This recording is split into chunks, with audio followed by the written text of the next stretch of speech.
Ce qui s'est passé hier soir, l'attaque américaine, c'était un peu étrange. Parce qu'avant, on avait eu deux attaques juste après la signature du protocole d'accord. Deux attaques américaines, après que l'Iran a frappé certaines cibles dans le golfe Persique, dans le détroit d'Ormuz, des pétroliers et des navires dans le détroit d'Ormuz. À chaque fois que l'Iran attaquait, les États-Unis répondaient. Ensuite, il y avait des représailles iraniennes, et tout retombait, tout disparaissait de la scène. Mais cette fois, c'était différent. L'Iran a attaqué 5 navires dans le détroit d'Ormuz, venant essentiellement des Émirats arabes unis, du Qatar et d'Arabie saoudite. Puis les États-Unis ont répliqué. Et après la riposte iranienne, on a vu, hier soir encore, les États-Unis frapper à nouveau l'Iran.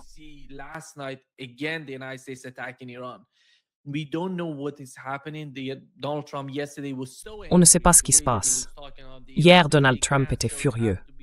La façon dont il parlait, il disait que l'Iran est un cancer, qu'il faut les éliminer, que ce sont des gens malades, qu'ils ne comprennent rien.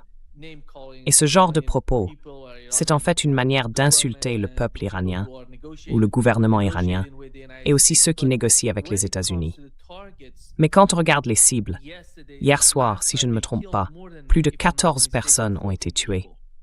Et beaucoup d'autres ont été blessés en Iran à cause de ces attaques dans le sud du pays. L'attaque contre Bandar Abbas, Sirik et Bushehr a bien eu lieu. Et en gros, quand on regarde les cibles, on voit qu'ils frappent encore et encore les mêmes endroits dans le sud de l'Iran.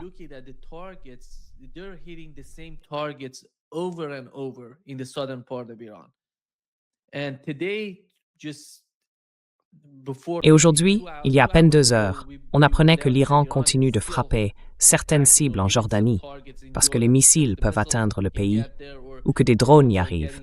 Ça prend du temps, mais ils y parviennent. L'Iran a attaqué la Jordanie, le Koweït, Bahreïn, et certains rapports parlent aussi du Qatar, qui aurait été visé par les Iraniens. Il y a eu également une nouvelle attaque en Irak, aujourd'hui, avec des sirènes. On a dit que la base Victoria, près de l'aéroport de Bagdad, avait été attaquée par les Iraniens. Voilà la situation actuelle. Et dans tout ce chaos, il y a eu la procession funéraire de l'ancien guide suprême iranien en Irak. C'était, à mon avis, un événement majeur, et c'était la principale préoccupation du côté iranien.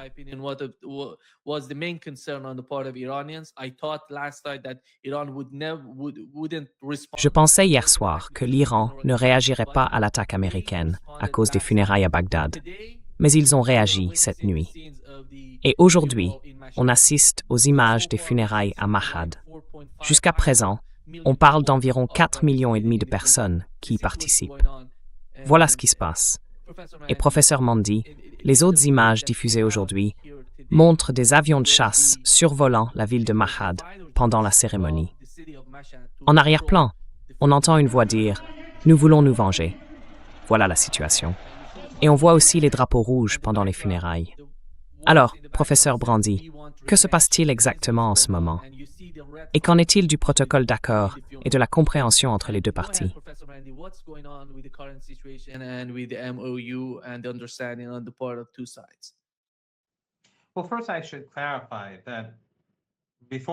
Bon, d'abord, je dois préciser que avant comme après le protocole d'accord, à chaque fois, ce sont les Américains qui ont rompu le cessez-le-feu. L'Iran n'a jamais tiré sur les Américains. Ce sont les Américains qui ont tiré sur l'Iran. Le fait que l'Iran ait frappé des pétroliers vient du fait que ces navires défiaient la marine iranienne et traversaient un couloir qui n'avait pas été approuvé par les Iraniens. Et selon le protocole d'accord signé entre l'Iran et les États-Unis, c'est à l'Iran d'assurer la sécurité et les conditions nécessaires pour que les navires puissent passer jusqu'à ce que la situation redevienne normale, tant que le protocole reste en vigueur. Donc ces navires, et pendant plusieurs jours d'ailleurs, entraient et sortaient du golfe Persique en suivant un couloir établi par les États-Unis.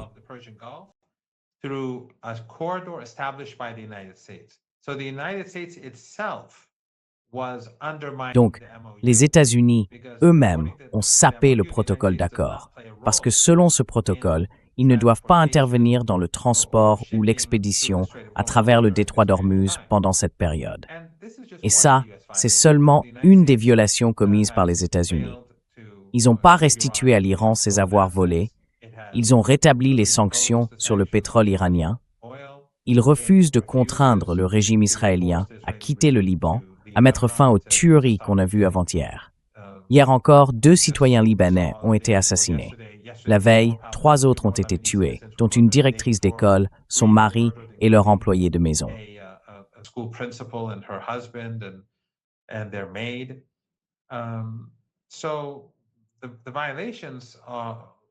Les violations du côté américain sont nombreuses et on s'y attendait depuis le début. On en a déjà parlé. L'Iran n'a jamais pensé que les Américains allaient respecter le protocole d'accord de leur plein gré. Les Iraniens l'ont essentiellement signé parce qu'ils voulaient pouvoir transporter leur pétrole et importer des marchandises pendant la période où ce protocole est en vigueur. Et si les Américains décident de respecter d'autres dispositions de cet accord, les Iraniens seront aussi plus coopératifs pour ouvrir le détroit d'Ormuz. Mais si les Américains ne respectent pas leurs engagements, alors les Iraniens ne rempliront pas non plus leurs obligations. Ce n'est pas une affaire à sens unique.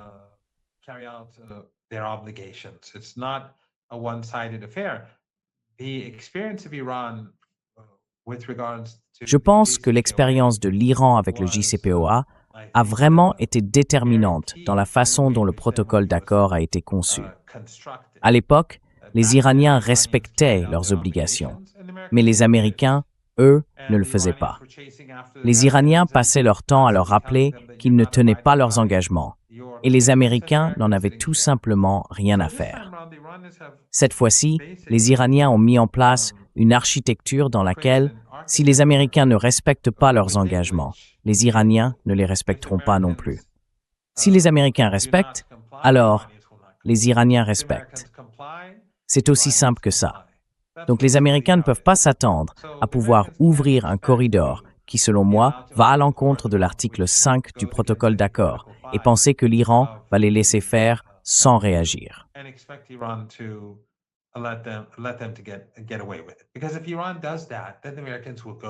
Parce que si l'Iran fait ça, alors les Américains iront toujours plus loin et ils finiront par tout compromettre. Si les Américains pensent qu'ils peuvent empêcher l'Iran d'accéder à ses avoirs volés, ils se trompent.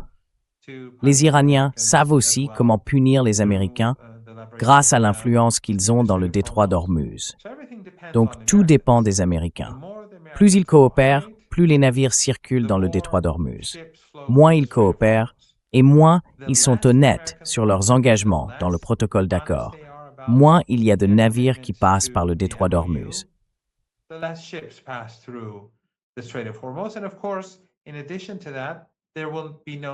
Et bien sûr, en plus de tout ça, il n'y aura aucune négociation sur le programme nucléaire iranien ni sur le régime de sanctions.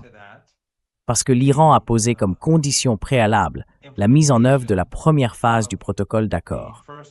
Et quand les Américains ne mettent pas en œuvre cette première phase, ça veut dire qu'il n'y a aucune raison de négocier ou de s'entendre sur quoi que ce soit pour la deuxième phase.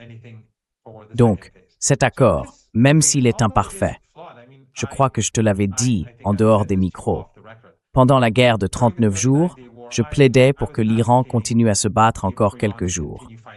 Et pendant le siège, puis au moment où le protocole d'accord était en cours de négociation, je plaidais pour que l'Iran attende encore 2 semaines.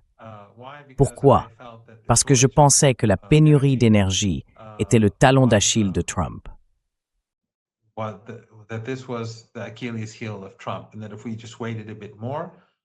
Et si on avait attendu un peu plus, ça aurait renforcé notre position. Mais quoi qu'il en soit, les Iraniens, enfin, ce n'est pas un mauvais accord. Comme je l'ai dit, les Iraniens ont été très malins. Ils avaient plein de pétroliers remplis de pétrole qu'ils ont rapidement envoyés vers leur marché asiatique. Parce que l'Iran doit nourrir plus de 90 millions de personnes.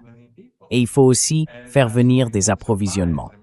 On peut parler de manière idéaliste de continuer la guerre, mais dans la réalité, il faut faire tourner le pays, il faut faire fonctionner les forces armées, il faut soutenir l'axe de la résistance. Tout ça coûte de l'argent. Donc au final, les Iraniens ont accepté un accord qui était favorable à l'Iran parce qu'ils ont su faire preuve de patience. Encore une fois, je pensais qu'on aurait dû être un peu plus patient, mais eux, ils l'ont été. Et ils ont forcé Trump à accepter un accord avantageux pour l'Iran.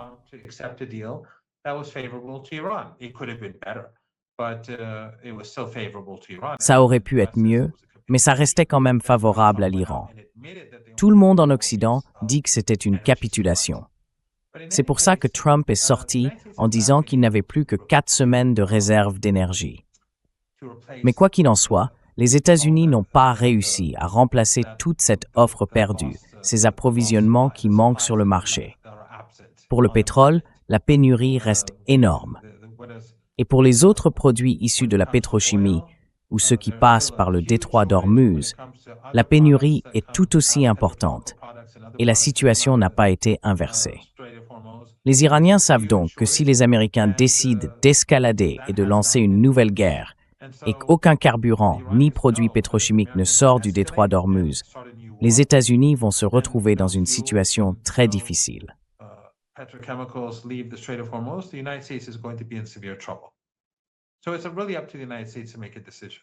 Donc, c'est vraiment aux États-Unis de prendre une décision. Est-ce qu'ils veulent faire s'effondrer leur propre économie et l'économie mondiale en ne respectant pas les dispositions du protocole d'accord? Est-ce qu'ils pensent pouvoir s'en tirer comme avec le JCPOA? Je veux dire, c'est différent, et le contrôle de l'Iran sur le détroit d'Ormuz change complètement la donne. La chose intelligente à faire, pour les Américains, ce serait de respecter leurs engagements. Est-ce que je pense qu'ils vont le faire? Non. Toi et moi, on en a parlé plusieurs fois ces dernières semaines. Je ne pense pas qu'ils le feront volontairement. Jamais. Mais les Iraniens vont voir jusqu'où ils peuvent aller, combien de leviers ils ont pour les forcer à bouger. Au bout du compte, ils ont levé le siège parce qu'ils n'avaient pas le choix. Oui, voilà ce que j'ai dit Vance à propos de la situation. Au fait, Nima, désolé, juste une chose. Le clip que tu as montré, avec les avions de chasse de l'armée de l'air iranienne, c'est encore une preuve de toutes les absurdités que Trump raconte sur la destruction de l'armée de l'air iranienne. Les atouts essentiels de l'Iran sont très bien protégés, comme on l'a vu avec les programmes de drones et de missiles. Tout ce qui est vraiment sensible a été mis sous terre, et ces bases ont été construites pour ce genre de situation. Et depuis le cessez-le-feu, les Iraniens ont agrandi leurs bases souterraines, développé leurs programmes de missiles et de drones, et intégré de nouvelles technologies pour renforcer leur capacité de défense. Mais ces avions qui survolaient Machhad pour protéger la foule montrent bien que ce que dit Trump, c'est tout simplement n'importe quoi.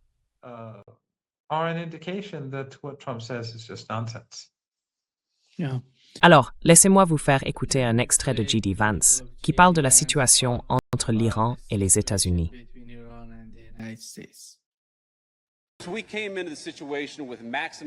Nous sommes arrivés dans cette situation avec un maximum de leviers et de force. Leur programme nucléaire était détruit. Leur armée conventionnelle aussi. Et là, certains, au sein du système iranien, disaient « Vous savez quoi? On veut changer notre relation avec les États-Unis. On veut repartir sur de nouvelles bases. » Le président a dit « D'accord, on va s'asseoir à la table, on va négocier, et on verra si les gens raisonnables de ce système peuvent prendre le dessus sur les fous. » Voilà en gros l'accord que nous avons conclu.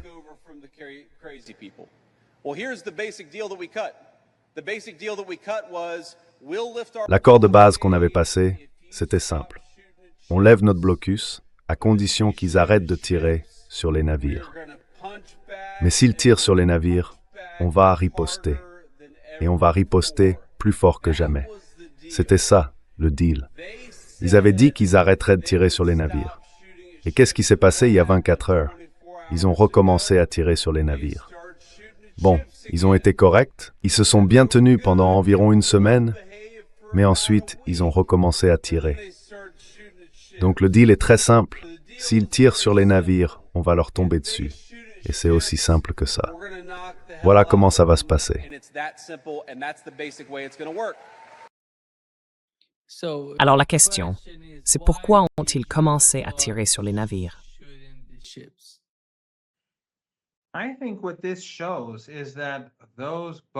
Je pense que ce que ça montre, c'est que ces bateaux dans les Caraïbes, ceux qu'on disait transporter de la drogue et qu'ils ont fait exploser, en fait, ils ne transportaient pas de drogue.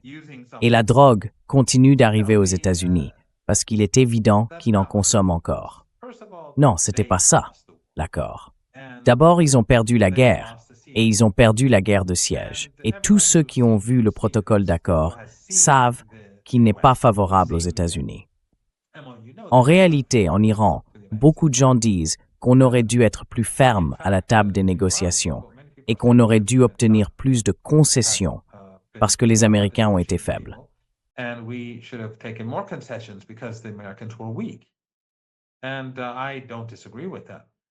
Je ne suis pas en désaccord avec ça, mais je ne pense pas que ce soit un mauvais accord. Je crois qu'il aurait pu être meilleur, mais ce n'est pas vraiment la question, je pense. Dans cet accord, les Américains ont des engagements, et les Iraniens aussi. Ce sont les Iraniens qui doivent normaliser la situation sécuritaire dans le détroit d'Ormuz. Et ce sont eux aussi qui doivent rétablir la navigation commerciale dans le détroit d'Ormuz. Ce que les Américains ont essayé de faire, en violation du protocole d'accord, c'est de mettre en place leur propre tribunal. Ils n'ont pas pu le faire pendant la guerre, et ils n'ont pas pu le faire non plus pendant le siège.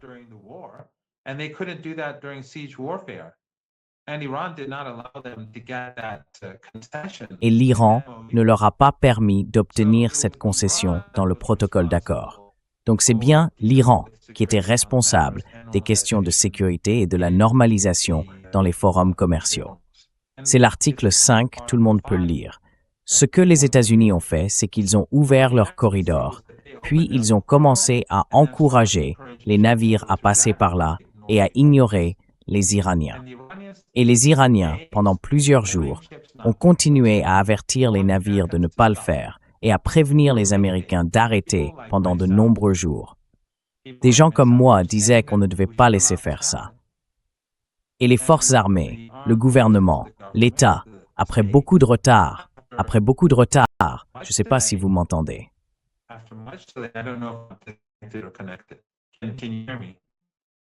Oui, je t'entends. Oui, d'accord.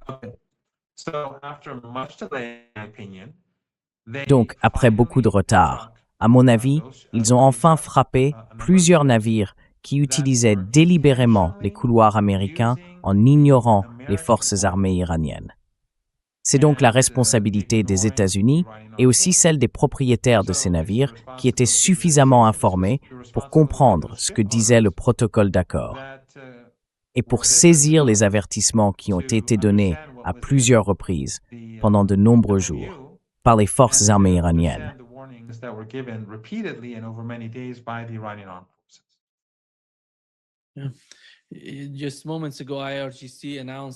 Il y a tout juste quelques instants, les gardiens de la Révolution ont annoncé avoir frappé 10 cibles en Jordanie, ou du moins que 10 missiles balistiques ont touché des cibles en Jordanie. C'est la toute dernière information, professeur Randi. Et concernant le protocole d'accord, il parle des navires. Hier, on a appris par le conseiller militaire du guide suprême iranien Mohsen Rezaei que les États-Unis utilisaient des navires de guerre dans ce raid. Ils essaient d'utiliser ces bâtiments de guerre en s'appuyant sur le protocole d'accord. C'est la ligne rouge pour les Iraniens. Pour eux, il ne s'agit que de navires commerciaux, de bâtiments civils. Rien de militaire dans cette opération.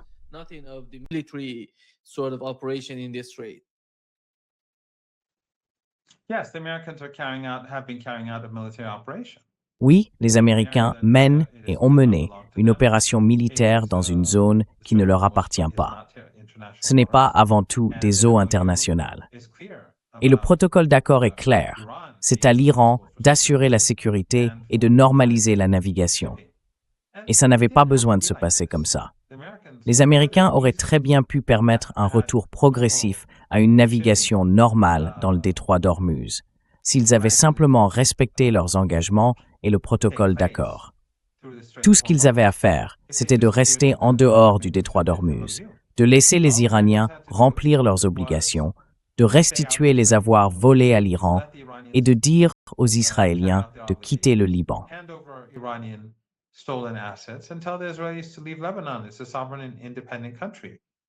C'est un pays souverain et indépendant. Le passage par le détroit d'Ormuz aurait pu être normalisé, mais ils ont choisi de ne pas le faire parce que c'est comme ça que les Américains fonctionnent. Ils signent un bout de papier et pour eux, c'est à l'autre partie de respecter ses engagements, pas à eux. Les Américains, eux, n'ont pas à respecter leurs engagements. C'est toujours à l'autre camp de le faire. Et l'Iran n'est pas comme les autres pays avec lesquels les États-Unis traitent. L'Iran n'acceptera pas ça et il est prêt à aller jusqu'à la guerre.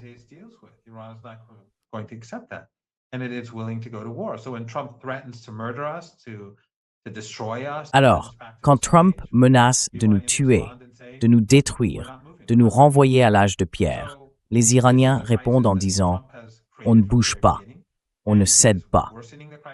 C'est donc une crise que Trump a créée dès le départ, et il l'aggrave encore, parce que la pénurie d'énergie, comme je l'ai dit tout à l'heure, reste une menace pour l'économie mondiale. Et je pense que plus cette crise dans le détroit d'Ormuz dure, plus on se rapproche d'une catastrophe économique mondiale. Les pénuries se sont déjà installées depuis environ 4 mois et demi maintenant. Il suffirait de quelques semaines de plus, et ce serait catastrophique pour tout le monde.